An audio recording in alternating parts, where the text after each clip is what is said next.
Ticket বিক্রির কারসাজি দূর করা সহ বিমান বাংলাদেশ এয়ারলাইন্সকে দুর্নীতিমুক্ত করার ঘোষণা দিয়েছেন নতুন ব্যবস্থাপনা পরিচালক জাহিদুল ইসলাম ভূঁইয়া।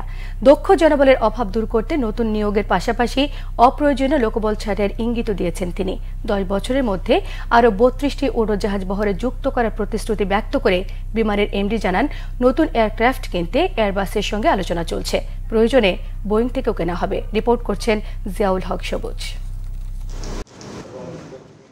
ব্যবস্থাপনা পরিচালক হিসেবে দায়িত্ব নেয়ার 1 মাস পর এই প্রথমবার গণমাধ্যমের মুখোমুখি হলেন বিমানের নতুন নির্বাহী জাহিদুল ইসলাম ভূঁইয়া। তিনি জানান, গেল বছর 10,000 কোটি টাকা আয়ের মাইলফলক ছুঁয়েছে বিমান। কার্গো পরিবহনেও আয় ছাড়িয়েছে 1200 কোটি টাকা। যদি কারেন্সির যে ডিভ্যালুয়েশনটা সাডেন না হতো, তাহলে বিমানের কিন্তু অনেক দানা সুদ হয়ে যেত এই গত 3-4 বছরের লাভ দিয়া। যাত্রী অবহেলা দূর করতে কারসাজির মতো অনিয়ম দূর করাই এখন তার মূল লক্ষ্য বলে জানান তিনি। টিকিট নাই, আবার সিট ফাঁকা, এই ইয়ার থেকে যাতে আমরা ওপেনলি করে আমরা মুক্ত হইতে পারি। টিকিটিংয়ের যে সমস্যাটা, এটা আমি সম্পূর্ণভাবে সমাধান করতে চাই। যে এখান থেকে যদি কোনো কোশ্চেন এরাইজ না হয়, কোশ্চেন এরাইজ হইলেও একদম কনফিডেন্স সহকারে আমরা রিপ্লাই করতে পারি যে ইট ইজ এ মিস্টেক অথবা ইট ইজ নট ট্রু। যে কোনো অর্গানাইজেশনের অপটিমাম এবং পারফেক্ট সেদিকেও নজর দিচ্ছি নতুন নিয়োগের পাশাপাশি। কোনখানে বেশি আছে যেটা বলছে যে প্রয়োজন, কোনখানে কম আছে, কোনখানে আমরা টেকনোলজিকে ইন্ট্রোডিউস করে জনবলকে আরও অপটিমাম করতে পারি, সেগুলির একটা কম্প্রিহেন্সিভ পরিকল্পনা আছে এবং অর্গানোগ্রাম আমরা রিভাইজ করতেছি।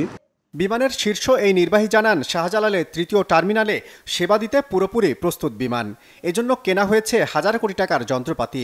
জানালেন, যাত্রী সেবা বাড়াতে বিমানের বহরে নতুন এয়ারক্রাফট যুক্ত করার পরিকল্পনাও। আমাদের যে এক্সিস্টিং 21টা আছে, ওইটা আসলে তার মধ্যে 6টা তো হয়ে যাবে, ফেজ আউট হয়ে যাবে। তাহলে 26টা একদমই আলটিমেটলি 32টা জোগাড় করতে হবে। আপাতত এয়ারবাসের সাথে আলোচনা, ডিসকাশন, আমাদের বিভিন্ন ইন্টারনাল যে প্রসিডিউর সেগুলি আছে। আবার বোয়িংয়েরও প্রস্তাব আছে, সেটাও আমরা একটু ওইটাকে একটা শেপে নিয়ে ওইটার বিষয় করবো, কারণ আমাদের তো প্রয়োজন অনেক।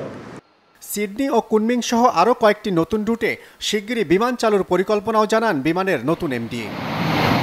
জিয়াউল হক সবুজ, বাংলাভিশন, ঢাকা।